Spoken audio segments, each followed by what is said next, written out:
So I'm going to now probe those gate pads with the scope and see what we get. All right, look at that. We have output here, and we're still drawing only 1 amp, and we're good there on that gate on that MOSFET, and on the other MOSFET, yep, we got our signal. So technically now we should be able to put our probe on the speaker terminal and have our output. All right, so good. That channel seems like it's come back to life. There's no ringing on it. It looks perfectly fine. It seems like maybe just the circuit needed to be loaded up a bit. It's definitely no ringing on that signal at all. So I'm not even going to worry about it. So now I feel confident to put in the other 2 components for this channel, and that should take care of this side. So we know now we're here with the service manual, and we're going to adjust the idle current for all 4 of those FETs that are now fitted in there. And we see TP3 and TP5 and TP4 and TP6. But they don't tell you where the hell that is. So you have to go down to the board layout. So 3 and 5, 4 and 6. And we're looking for 2 millivolts plus or minus 0.5 millivolts. So we're going to down here, and let's see, here we go. 5 and 6. So that is telling me that we need to test on the source right here on this transistor and the source on this transistor. So that is where I'm going to be testing our bias or our idle current.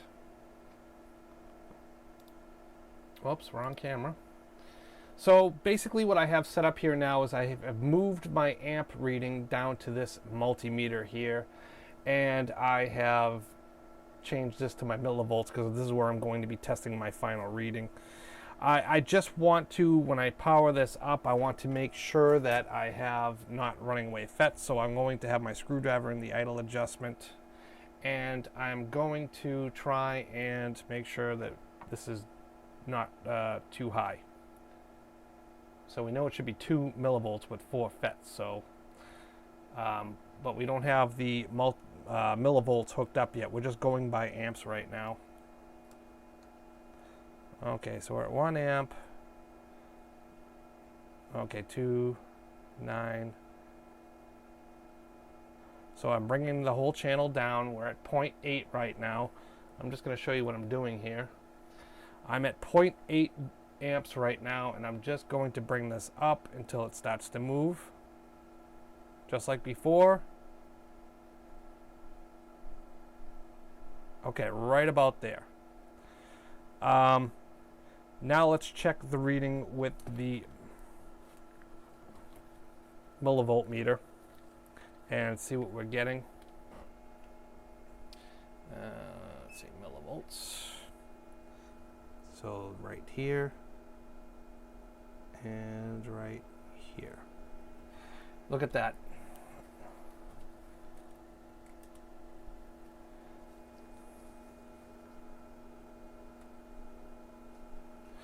We're at 2.5 millivolts. We're within spec. So I just showed you how to bias an amplifier without the service manual.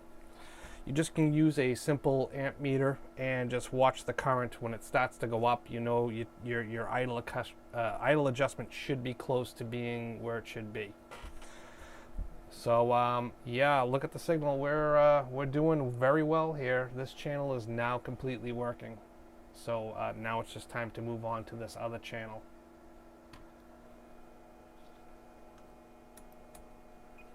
Okay, so we are here with the other channel of the amplifier, and I've fit the FETs in just like I did on the other side. I've got it tested up to that point, and we're going to see if it works. I have the idle adjustment all the way down, which is fully clockwise, and we'll see if we get.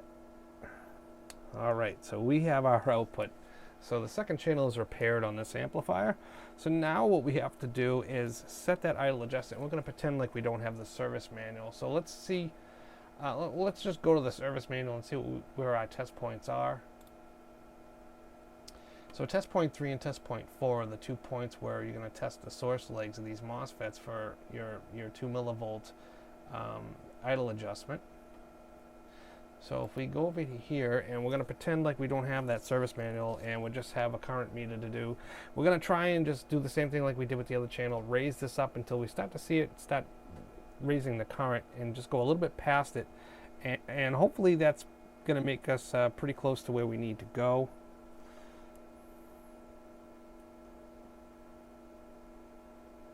So a little bit of a dead zone down towards you know, maybe a quarter turn.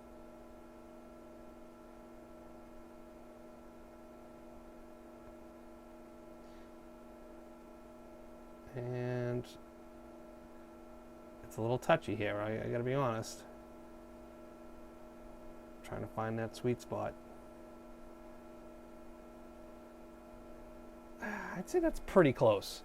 Yeah, I think that's right on the edge where it starts falling and start conducting more. So I think we might be there. Let's go up to the millivolt meter here and see how close we really are. Wow, we're pretty damn close. We're within spec. It's 0.5. It's 2 millivolts, 0.5 millivolts, plus or minus. So that's close. So that method works, and I did not come up with that method. I'm not going to take credit for that. That was told to me by a very smart guy on the DIY audio forum. If you've been on there asking questions, he's probably the guy that comes back with all the answers, and he was very kind enough to tell me that trick. So yeah, that is looking good now. So now we actually can put this back in the chassis and see what other issues that may arise during test. I think we're in really good shape here. I have the board back in the heatsink now, and I kind of made a little bit of a mistake showing you guys something. When you're trying to bias the amplifier, don't run a signal into it. I was just kind of proving a concept. When you're doing the biasing, make sure there's no input signal. Just unplug your RCAs. Make sure there's nothing going through there. That's the real better way to be doing this. It's probably not going to be much different, but the best thing to do is just have it at idle current with no signal going into it. Just thought I'd mention that. So I got this thing all back together. The fan's running. I have all green lights on the bottom, and everything seems to be working very nice. I have a speaker hooked up to it in bridge mode, and I'm just going to run my test generator through here real quick just to show that it works. Do a little modulation, sweep.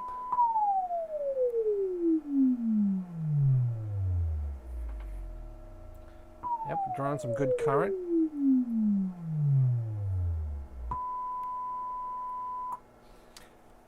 Okay, so you know, I'm going to beat this up. I'm going to put my load resistors on and hook it all up. You guys have seen all that. So in testing, I had found a small problem with this amplifier still left. It is not a showstopper. The amplifier is working right now, but we still have some indication issues.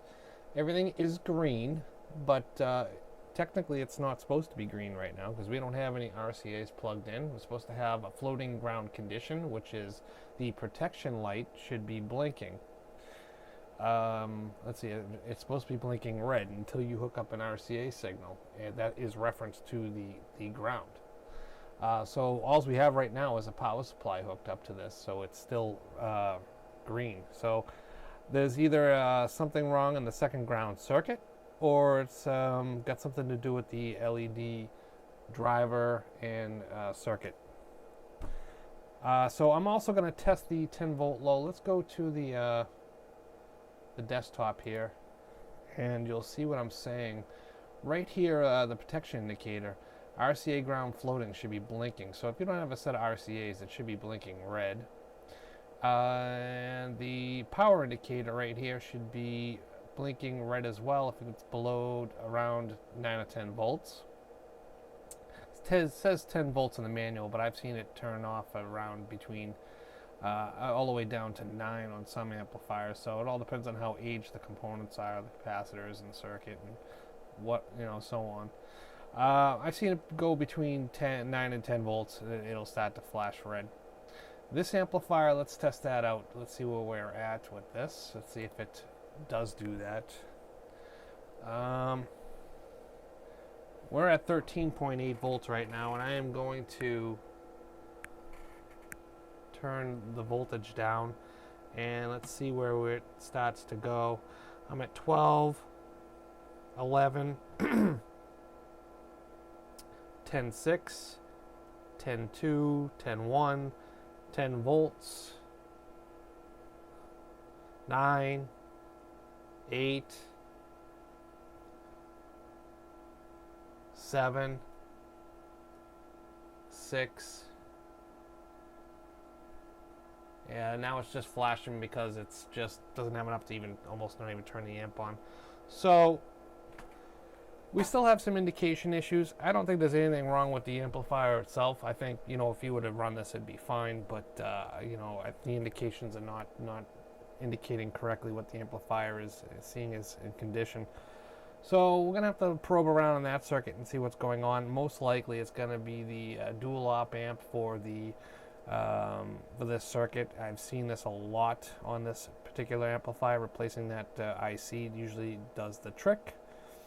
But this one here, the floating ground, I believe that is on a second different circuit. So it might be either something in common or two different problems. I'm not sure yet. We're gonna have to troubleshoot this. Alright, so I'm replacing IC 902 because I think this is the issue between the problem with the floating ground and the 10 volt low indication on those LEDs. So I'm just cleaning up the pads a little bit. It should be pretty clean, ready for a new component. This is all pretty flat. We still have that glue there. I'm just going to kind of just try and... This stuff is pretty nasty. It's hard to get off. I don't want to scrape it off because it will probably peel that trace up with it. So I'm just going to be throwing a new IC down.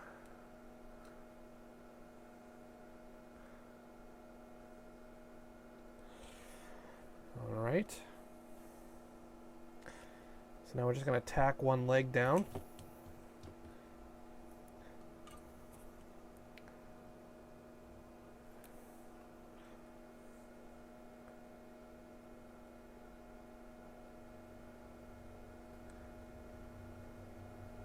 Okay, so we got that tacked down.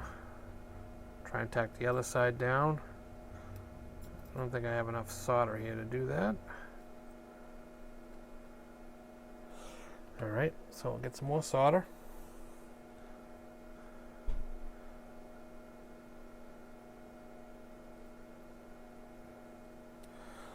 Alright, we'll clean that up.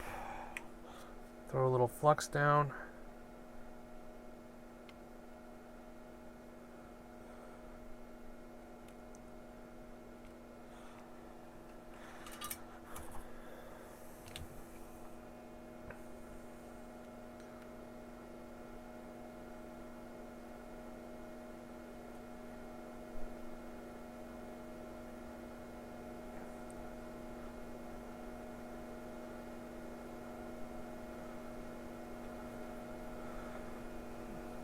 Okay, a few more connections.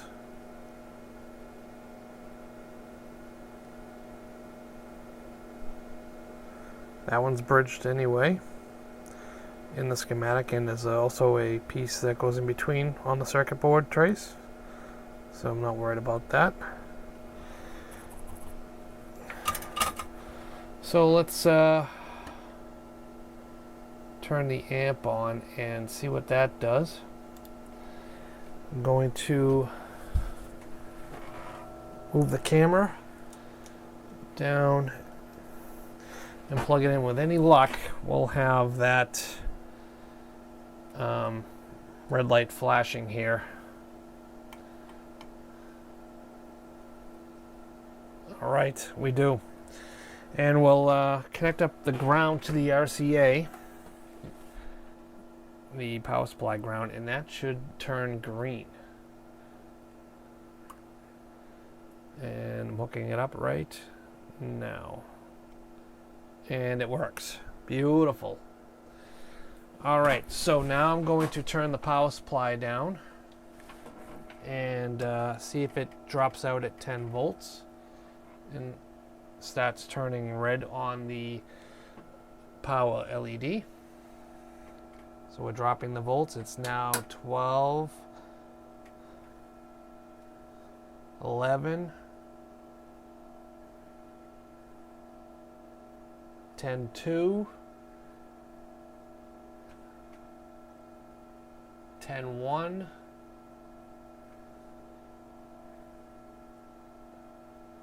9.8. There it is. Beautiful. So that is working. That's great. So we'll turn this back up. 13.8 volts. Hook the ground up here. Make sure it turns green. We're golden. All right. I think that was the last problem with this amplifier. So let's put this back together and test it again. So I got the amp all back together and we're under load right now. We got our sine wave over here going and she's doing really well here. She's warming up. She's nice and toasty right now. We got our LEDs going in the proper sequence. Our load resistors are getting nice and warm. Yeah, when you load test amplifiers, you don't have to beat the snot out of them to make sure they're working properly.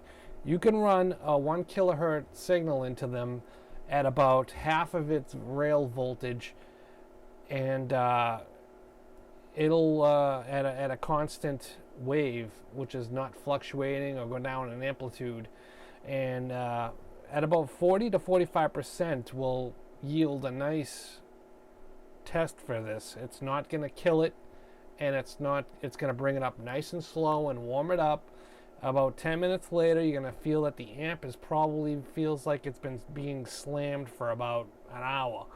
So I usually give it about a 15 to 20 minute test under load like this, and right now it's pretty warm. I'd say it's got to be over 100 degrees, I would assume. I guess I could probably get my thermometer here and see what this case is doing. The case is at about 110 degrees on